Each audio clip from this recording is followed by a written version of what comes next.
ഇന്ന് വൈകിട്ടേക്ക് ഉമ്മ അടിപൊളി ഒരു സ്പെഷ്യൽ സാധനം ഉണ്ടാക്കി കൊടുത്തിട്ടുണ്ട് കേട്ടോ. അത് നമ്മൾ കഴിച്ചിട്ടില്ല. അപ്പോൾ അതിനെ കഴിച്ചിട്ട് ഇക്ക ഉമ്മ ഉപ്പൊക്കെ ഇവിടെ ഉണ്ട് കേട്ടോ. നോക്കി നോക്കാം. അതിൻ്റെ പേരെന്താ വെച്ച് കഴിഞ്ഞാൽ ചക്ക ഉപ്പേരി. എന്താ പറയാ? ചക്ക വീലാത്ര. ചക്ക വീല് ഇതാ ചക്കപ്പുഴുക്ക് ചക്ക വീല് എന്ന് പറഞ്ഞ സാധനം കേട്ടോ. ഇതും ചായയും കഴിച്ചു നോട്ടെ.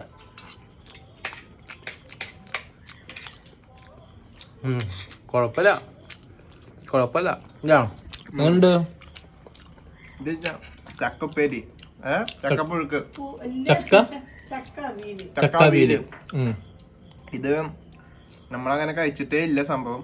ഇപ്പോൾ ആദ്യമായിട്ടാണ് കഴിക്കണത്. വെച്ചാല് ചെറുപ്പത് കഴിച്ചിട്ടുണ്ടോ എന്ന് ചോദിച്ചാൽ ഓർമ്മയില്ല. പക്ഷെ ഇപ്പൊ കഴിക്കുമ്പോൾ നല്ല ടേസ്റ്റ് ഉണ്ട്. ചക്ക കൊണ്ടുള്ള പരിപാടി ഇതിപ്പോ എല്ലാരും കഴിക്കുമെന്ന് അറിയില്ല. മധുരമില്ല അല്ലേ? മധുരമില്ല, പച്ചണ്ടാക്കുന്നാവും. പച്ചമാണ്. അപ്പൊ ഇന്ന് രാവിലെ പോയിട്ട് ചക്ക ഇട്ടപ്പോ വറക്കാന്നുള്ള ഉദ്ദേശത്തിലാണ് ചക്ക ഇട്ടത്. നോക്കുമ്പോ ഉമ്മ പറഞ്ഞു പിന്നെ ഇത് ഇങ്ങനെ വെച്ച് നോക്കാന്ന്, ചായക്കൊക്കെ കഴിക്കുന്നു പറഞ്ഞു. അപ്പോ കഥകളൊക്കെ ഉമ്മ പറഞ്ഞിട്ടോ, പണ്ട് കാലത്ത് അങ്ങനെയാണ് ഇങ്ങനെയാണ് എന്നൊക്കെ പറഞ്ഞു.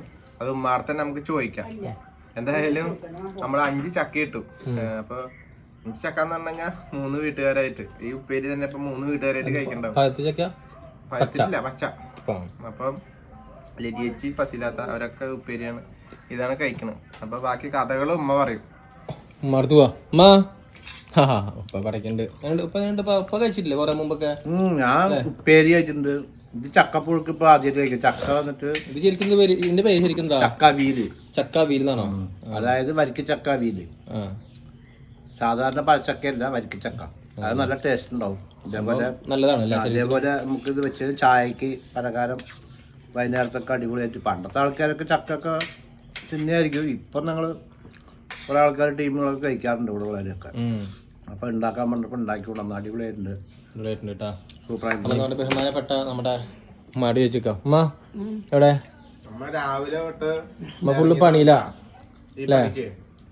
രാവിലെ തൊട്ട് വൈകുന്നേരം വരെയും ഇത് വൃത്തിയാക്കി അന്നെ പൊരിക്കാനുള്ളതൊക്കെ അരിഞ്ഞ് അതൊക്കെ സെറ്റാക്കി വെച്ചിട്ട് ഇവർക്ക് കുറച്ച് അവിയലൊക്കെ ഉണ്ടാക്കി നാളികേരൊക്കെ നല്ല ജീരകവും ചെറിയുള്ളിയൊക്കെ ഇട്ട് അരച്ച് ചതച്ച് അവിയൽ വെച്ചോണ്ട് കൊടുത്തപ്പോഴേ ഇവര് പറയും ഇത് കഴിക്കുവോ, ഇത് അവര് ഇവിടെ ഉള്ളവര് കഴിക്കുവോ, ഇത് നമ്മൾ കഴിക്കുവോ, ഇത് എന്താ ഇത് എന്നൊക്കെ. അപ്പോൾ കഴിക്കാനേ ഇവരിവിടെ ഉണ്ടായിട്ടില്ല. അപ്പോൾ നമ്മളെ മക്കൾക്ക് നമ്മൾ വെച്ച് കൊടുത്താലല്ലേ അവർക്ക് അറിയുള്ളൂ. പറഞ്ഞ് കഷ്ടപ്പെട്ട് വെച്ച് കൊടുത്താലേ അവർ ഇതൊക്കെയാണ് പറയുന്നത്. നല്ല രസമുണ്ട്, ടേസ്റ്റ് ഉണ്ട്. നമുക്ക് ഈ കുഞ്ഞി ഇത് ഇൻഷാല്ലാ അടുത്ത കൊല്ലം ആരുണ്ടോ ആരില്ലയോ പറയാൻ പറ്റുമോ. അങ്ങനെ എല്ലാവരും കഴിക്കും. ഇത് വളമില്ലാത്ത തുറന്നിട്ട് അപ്പൊ നല്ല സാധനം പറയുന്നത്. വളമില്ലാത്ത മുതല് ധൈര്യമായിട്ട് എല്ലാം ഫുള്ള് വയറ് നിറച്ച് ചോറ് കഴിക്കുന്ന പോലെ കഴിക്കാം. എന്താ ഇതിലാരും ഒന്നും കുത്തി വെച്ചിട്ടോ വളം വെച്ചിട്ടോ പിന്നെ ആളിനെ കൊല്ലണ മാവിലും മാങ്ങ അടക്കം വിശ്വസിച്ചിട്ട് കഴിക്കാൻ പറ്റില്ല. ചക്ക വിശ്വസിച്ചിട്ട് കഴിക്കാൻ. എന്താ ഇത് കൊല്ലത്തിനൊരിക്കൽ ഉണ്ടാകുന്നത് ഒരു കലപ്പില്ലാത്ത ഒരു വിഷമില്ലാത്ത ഒരു മുതലാണ്. അടിപൊളിയായിട്ട് ധൈര്യമായിട്ട് കഴിച്ചോളാം. ഓക്കെ, അപ്പൊ നമുക്ക് എന്ത് ചെയ്യാം? നമ്മ പറഞ്ഞ മാതിരി എന്താ ചക്കപ്പുഴുക്ക് കേട്ടോ. ചക്കപ്പുഴുക്കിൽ എന്തിനാണ് ചക്ക വരട്ടത്? ചക്കവീല് കേട്ടോ. അപ്പൊ നമ്മൾ കുറച്ച് ചക്ക പൊരിക്കാനും അരിഞ്ഞൊക്കെ വെച്ചിട്ടുണ്ട്. അതിന് പൊരിക്കണം. നോർമൽ ഒരു ആവറേജ്, വലിയ കുഴപ്പമില്ല, എന്നാലും ഒരു നോർമൽ കേട്ടോ. അപ്പോൾ ഓക്കെ, അങ്ങനെ പോയിട്ട് ഇങ്ങനെ വരും.